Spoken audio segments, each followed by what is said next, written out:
So Muslim population in EU from 84 till today, EU total, 84, 6 million, 2004, 13 million, 2025, 25 million. So they went 6 million, 13 million, 25 million today. They're doubling every 20 years. They'll be at 50 million in 2044, and then 100 million in 2064. Let's go to US.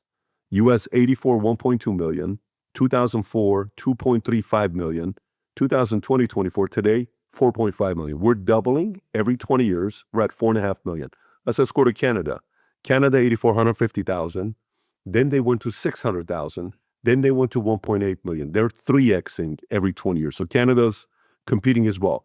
But why are so many people afraid of them? I keep asking this question. The UK is a very proud country, at one point financial capital of the world. Everything flowed through you. You guys were known as the power, the empire.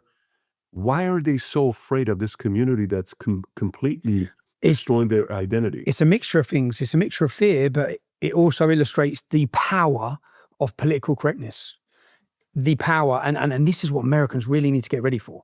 Because I see a lot of frustration coming out of America to do with immigration over the years for Hispanic immigration. And I'm sitting thinking, you've got no idea. Your borders have just been opened by Biden.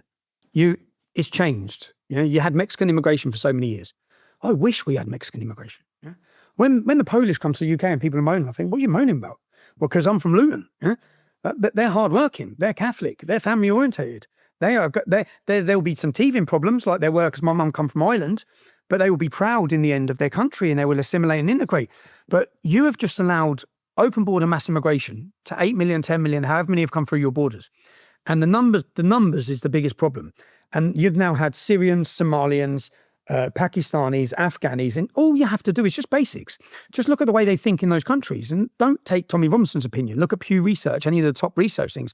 99% of Afghanis want Sharia law. Their views on homosexuality, their views on free speech, their views on all the things are alien to ours. And the problem is, once they come in and come such a powerful vote bank, like the numbers you just went through. I looked at numbers from Manchester. So in Manchester, we had the terrorist attack at the Ariana Grande concert. When I looked at those numbers, they had 25,000 Muslims. 10 years later, 50,000.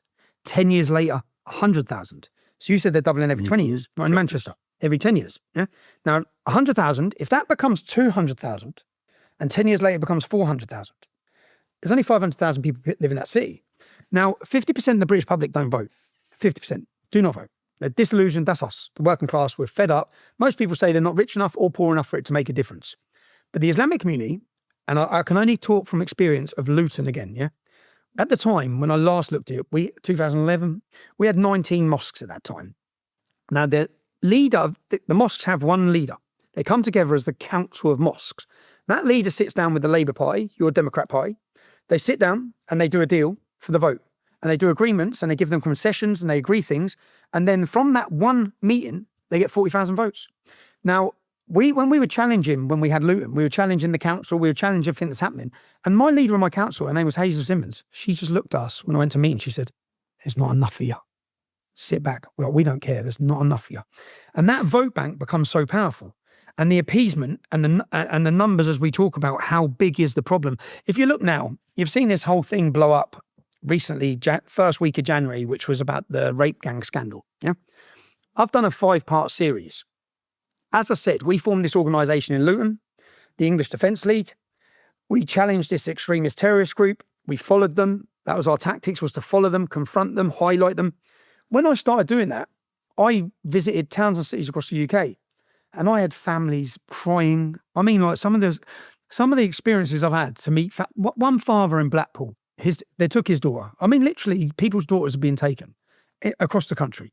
And the police, this may sound so insane to an American audience, the police are allowing it, facilitating it, accommodating it.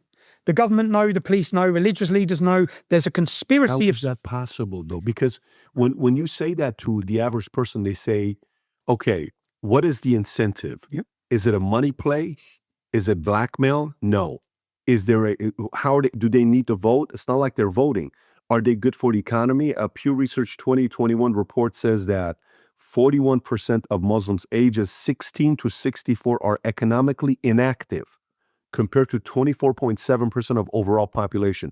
inactive. They don't work. They don't contribute to society. They're out. 59% out. So, but there has to be something where one says that's why they allow them to do whatever they want to do and they can get away with everything. What is the motivation? How are they winning? Well, we can only go off what the research is. So when I first come out in 2009 with the English Defence League, I sat on a show called Jeremy Paxman, which was Jeremy Paxman was the most fierce presenter for Newsnight, the biggest political debate show. And I remember when I went on there, and everyone was excited who are the English Defence League oppositions, because they said he's going to crucify me, he's going to finish me, because they viewed me as uneducated because of the way I speak and the way I talk and my background. America don't understand the class system that goes on in the UK. The working class was supposed to shut up, basically, yeah? And we're not allowed to have an opinion. And I remember going on there with Jeremy Paxman, and I sat there, and I tried to explain to him that our daughters are being picked up outside schools by large groups of Pakistani men kidnapped. And none of these videos have aged well for them. And he sat there and said, you expect us to believe, like many people might be thinking now, you expect us to believe that this is being allowed to happen. So let's fast forward to 2015. For 5 years, I've gone around the country. I was on about the father in Blackpool. I can give you hundreds and hundreds of these examples. The father in Blackpool, they take his daughter. When they take his daughter, the father and the son, Muslim father and son, they're both raping her. They ring him. So the father is getting a phone call. It's his daughter being raped. He has to listen to his daughter being raped. He rang me this is 2010 I first met him. I think it was about 2015. I'll get emotional thinking about it. I think it was about 2015. He rang me up. She's back. She's back, Tommy. I've got her back. 2 kids later. So this is going on across our whole country, yeah. And when that's going on, we're fear-mongering. Remember, we come under immense attack. And Rotherham, you've heard of Rotherham? So Rotherham is the scapegoat city for these gangs. It's where they allowed the story to come out. And it didn't come out to 2014-15. I was sat in prison. And breaking news. What happened is a journalist called Andrew Norfolk. And the reasons he gave was he had known for years, this is his words, not mine. He had known for years that these gangs were operating, but he was too scared because they were all Pakistani men and all the victims were young English girls. And he says it was the far right dream. So why are you even thinking about politics or anything, yeah? He said it was the far right dream. So he was too scared to report on it. Then saw the emergence of the English Defence League. Now, we were very vocal. We become a household name, not just in the UK, but across the globe within 12 to 24 months. And what that organisation was young, determined English men who weren't going to back down. And we travelled the country. And remember, I knew it was never going to be female nurses or doctors that stood up against these gangs on the streets. Because when you stand up against them, violence, threats, intimidation, police raids. So the organisation forms. Across the country, there's been a conspiracy of silence in every town and city. So many high-ranking people now have dirty hands who have hid this crime. We're on the streets. We made it impossible. 5,000 men charging through the streets with signs that our daughters are not halal meat. If you listen to the videos, I give a presentation in Russia. I had to go to Russia because my free speech was taken in the UK. I gave a presentation called The Rape of Britain where I went back and I showed English Defence League forms here. If you want to see a graph of the arrests for these Islamic rape gangs, the graph just goes straight like this. English Defence League forms in 2009, 2010, 2011, boom, through the roof.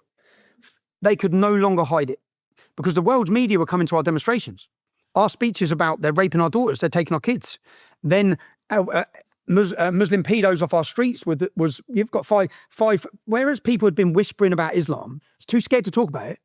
Overnight, you had 5,000, 10,000 men screaming about it. And it was a catalyst across the country. And I then realised what I've seen in Luton. Luton's just a blueprint for every town and city. And I realised, geez, this is coordinated. It's happening across the whole country. I'm sitting down with families and they're crying their eyes out. His daughter's been missing for 3-4 days. And they're going to the police and not getting any help. And all this was unbelievable. And fast forward to 2014, 2015, this big study come in the city of Rotherham. Rotherham has a 3.7% Muslim population. 1,400 children they found that had been raped, there'd been murders. But in that city, the investigation found the police knew it was happening. They were too scared to tackle it through fear of being branded racist. So say that out loud. This is where you need to understand as the United States of America that the Democrats, because remember, many of these Islamic immigration will end up in Democrat cities. They will then become that powerful as a vote bank. And that's what happened in many cities across the UK. That the political party care more about the votes and power than they do about, they'll sacrifice the kids. And that sounds insane. But when you look at the numbers, so Rotherham, 3.7% Muslim population, 1,400 children had been raped in that town. When that come out, and the study come out, some of the examples, Patrick, two dads get together. Their 13-year-old daughters are in a house, 10 Pakistani Muslim men raping them. The dads turn up at the house to get the kids back. And remember, this is not me. Read the report. This is not me saying it. The two dads go to get their daughters back. The police turn up and arrest the dads. They leave the girls in there. Another example, an 11-year-old girl's in a derelict house, an abandoned house. 5 Muslim men are sexually assaulting and raping her. The police turn up. They arrest the little girl for being drunk and disorderly. I saw that one. They literally allowed this to happen. How though? How? But How are they so scared when things like when you start doing this to kids? Who is not at the top? A prime minister, the royal family, the most powerful people. Who is not sitting there saying we can't tolerate this? No, not just can't tolerate it. They celebrated everyone who covered it up. Not just, and that goes to the rule. So when all this blew up, 2015, people are realizing, oh my God, everything we were saying was right.